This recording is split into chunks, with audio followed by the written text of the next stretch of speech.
జగన్మోహన్ రెడ్డి గారి ఇంట్లో ఉన్నటువంటి చెల్లెల్ని తీసుకొచ్చి రోడ్డు ఎక్కించి జగన్మోహన్ రెడ్డి గారి మీద నిందలు మోపేటువంటి కార్యక్రమం ఈ రాష్ట్రంలో ఉన్నటువంటి ప్రజలందరూ కూడా ఆలోచించాల్సినటువంటి అవసరం ఉంది.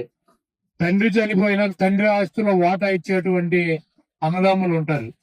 తన సొంత ఆస్తిలో కూడా వాటా ఇచ్చి ఈ రోజు జగన్మోహన్ రెడ్డి గారి మీద ఇంత దారుణంగా ఆడపిల్లలు మాట్లాడుతున్నా కూడా సంస్కారంతో ఒక మాట కూడా చెల్లెళ్ళ గురించి తప్పుగా మాట్లాడినటువంటి మానవత్వం ఉన్నటువంటి వ్యక్తి జగన్మోహన్ రెడ్డి గారు.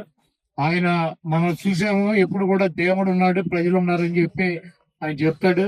తిరుపతి లడ్డు విషయంలో దేవుడు కూటమి ప్రభుత్వానికి కానీ ఆ కూటమిలో ఉన్నటువంటి నాయకులకు కానీ ఎటువంటి ముట్టికాయలు వేసాడో, ఏ రకంగా అభాసు పాలయ్యారో మనం చూసాము. తప్పకుండా ఆ దేవుడి దయతో ప్రజల దయతో జగన్మోహన్ రెడ్డి గారు ముఖ్యమంత్రి అవటం తథ్యం.